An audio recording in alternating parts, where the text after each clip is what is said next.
Caros amigos do Instituto Plínio Corrêa de Oliveira, mais um capítulo da terrível história da Revolução Francesa. Estamos aqui na sede do Instituto e o fato que narraremos não é só um fato. Ele envolve também uma concepção da Revolução Francesa. E a concepção é a seguinte: correntes de historiadores, há sobretudo duas correntes de historiadores.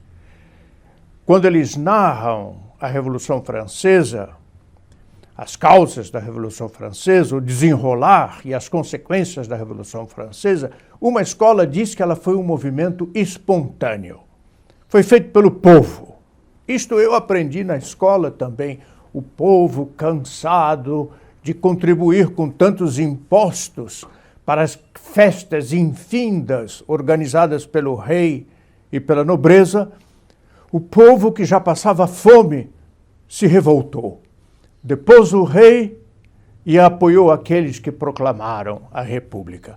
Esta é a escola dita liberal, que favorece esta tese de que a Revolução Francesa foi espontânea e que nasceu das entranhas de um povo oprimido.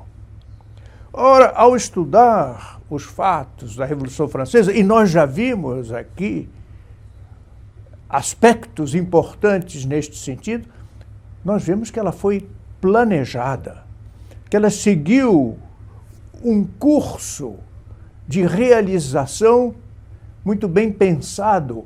Há uma arquitetura na Revolução Francesa. Por que eu digo que nós já vimos alguns pontos aqui? Nós vimos o iluminismo, é a filosofia da Revolução Francesa. Ela deu o pensamento.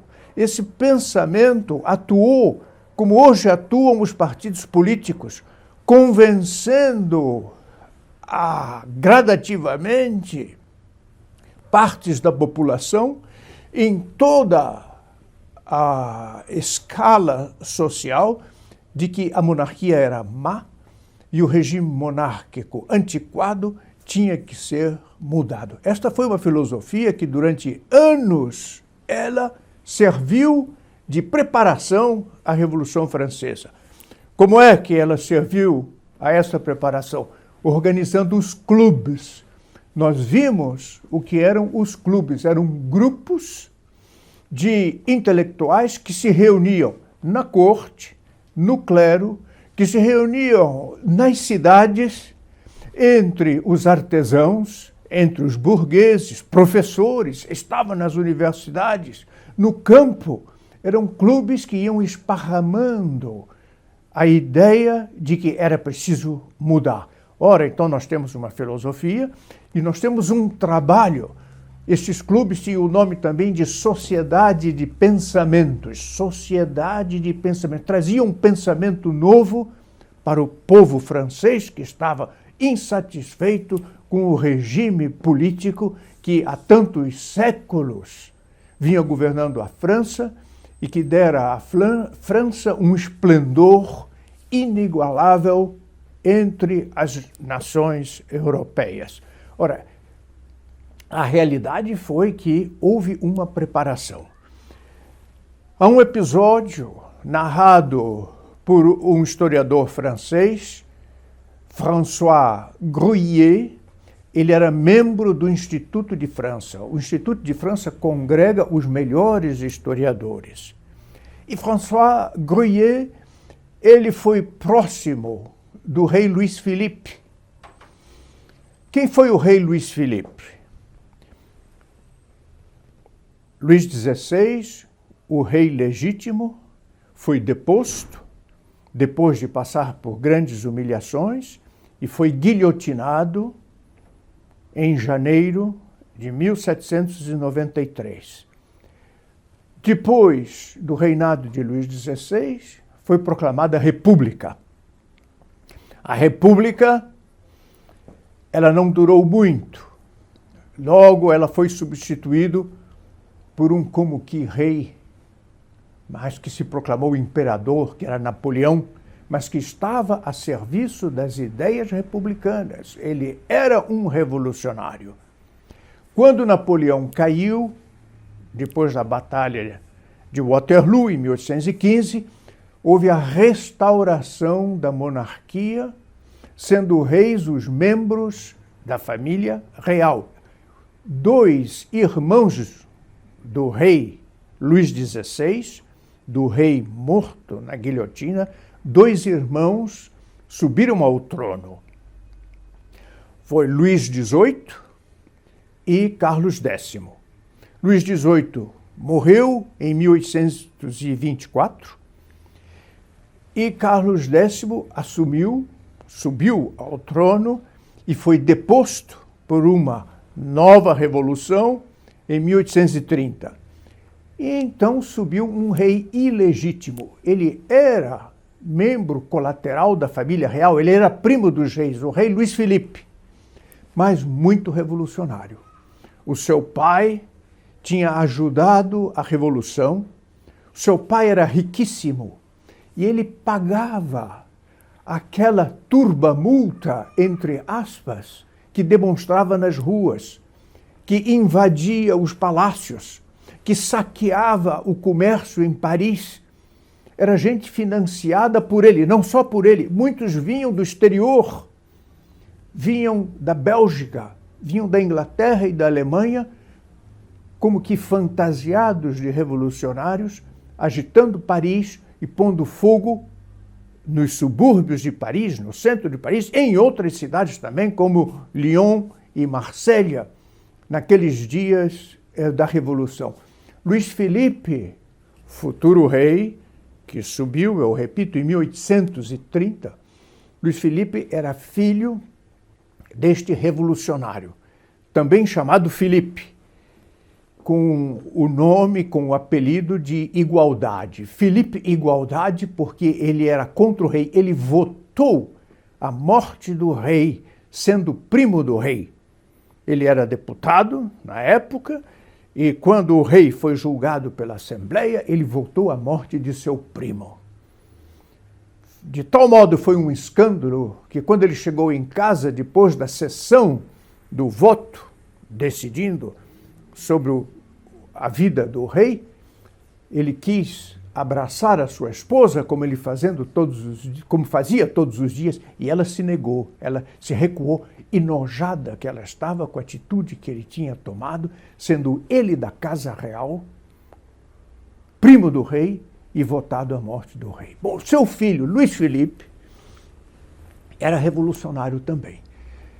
E ele serviu como general os exércitos revolucionários, os exércitos que massacravam, os exércitos que dominavam a reação francesa, a reação do povo francês, que não queria absolutamente a Revolução Francesa. Bem, ele estava servindo o exército, sob as ordens do general Dumouriez, participou da Batalha de Valmy, foi uma batalha teatral, uma batalha contra os austríacos. Os austríacos estavam eles também tomados pelas ideias da Revolução Francesa, tinham tido um imperador, José II, totalmente favorável ao iluminismo. Essa batalha foi um jogo teatral. Muitos não chamam de batalha, chamam de o canoneio de Valmy. Houve disparos de canhão fingindo uma batalha e foi dada a vitória aos exércitos revolucionários franceses. Bem depois da batalha, Luís Felipe, jovem ainda, mas sangue real, ele tinha uma presença notável, era um muito bom guerreiro. Ele quis mudar de exército e foi a Paris falar com o ministro da guerra, Joseph Servan, revolucionário, ele também general, mas em setembro de 1792 ele exercia o cargo de ministro da guerra. E Luís Felipe foi pedir a ele se não podia ser comutado, posto a serviço da Revolução ainda, mas num outro exército. Servan, ministro da guerra, estava doente. E era verdade, estava acamado e despachava no quarto dele, de sua cama. Para lá foi Luiz Felipe e havia outras pessoas, outros revolucionários, ali também tratando com Servan do curso da Revolução, porque eles estavam em guerra, interna e externa. Conversando com Servan, havia outros personagens, eu dizia. E Servan não deu atenção a ele. Mas num canto da sala havia uma pessoa com um ar feroz. Ele era forte, grande, com uma cara de fera, habituado a devorar os outros. E este chamou Luiz Felipe e disse: passe amanhã, de manhã, para falar comigo na sala onde eu despacho. E Luiz Felipe perguntou: mas o senhor quem é? Ele disse: eu sou Jorge Danton, ministro da Justiça. O todo-poderoso ministro da Justiça. Ele mandava para a guilhotina, ele decretava massacres, como já citarei em seguida. Luiz Felipe tremeu na presença de Danton. Luiz Felipe, um nobre, era um homem de nascença fino. E aquele Danton, em sua presença, era como uma fera. E era uma fera. E assim. No dia seguinte, Luiz Felipe foi falar com ele, Danton o recebe, tentando ser simpático tanto quanto possível, mal vestido, sujo. Porque a revolução tinha que ser o oposto da nobreza. E assim eles se apresentavam. Danton disse para ele: está tudo resolvido, general. Luiz Felipe era general, embora jovem, era general. O senhor já foi comutado, sairá do comando sob Dumouriez e passará para Kellermann em Estrasburgo. Mas, diz Danton, venha cá. Eu quero dizer uma coisa. O senhor tem futuro. O senhor é um personagem aqui no país, mas o senhor fala demais. O senhor não contém a sua língua. O senhor aqui em Paris acaba de chegar de Valmy e está se queixando das mortes que, neste momento, têm lugar em Paris. Luiz Felipe disse: mas, senhor ministro, são horríveis, são massacres horríveis. Eu os ordenei, diz Danton. O povo precisa de sangue. Paris é uma cidade conservadora. Os parisienses querem a volta do rei. E esse desejo da realeza precisa ser afogado no sangue. Setembro de 1792. Por ocasião dos terríveis massacres de setembro, em 6 dias, 3 bispos foram mortos em Paris, 183 religiosos, clérigos e inúmeras freiras foram massacradas. Por quê? Porque eram realistas. Realistas quer dizer gostavam do rei, eram monarquistas. O crime que eles tinham cometido era servir a religião e não querer abdicar das ideias monarquistas que tinham. Cito um exemplo, a princesa de Lamballe, ela foi morta num desses dias. Ela estava já presa na prisão de La Force. Luiz Felipe a conhecia dos salões de Versalhes, das reuniões sociais. A princesa jovem, muito bonita, finíssima, elegante, de uma gentileza incomparável, acabava de ser morta. Os revolucionários tiraram-no na prisão de La Force, da sua cela, lhe abriram o peito com um machado, arrancaram o seu coração e comeram esse coração no ato, mesmo em que ela era morta. Um outro vem, corta-lhe a cabeça, põe a cabeça na ponta de um varapau e saem pela rua, vão até o templo, a prisão do templo onde estava presa a rainha Maria Antonieta, e delicadamente tocam na janela do quarto de Maria Antonieta como se fosse um amigo que viesse para lhe dar socorro, dar alguma notícia, algum consolo. Naquela prisão terrível em que ela estava, ela abre a janela e vê a cabeça da sua amiga espetada na ponta de uma vara. Essa era a Revolução Francesa: igualdade, fraternidade, liberdade. Este é um dos fatos terríveis passados naqueles dias. Então Luiz Felipe estava horrorizado com isso. Danton lhe dizia: eu ordenei esses massacres e é preciso sangue.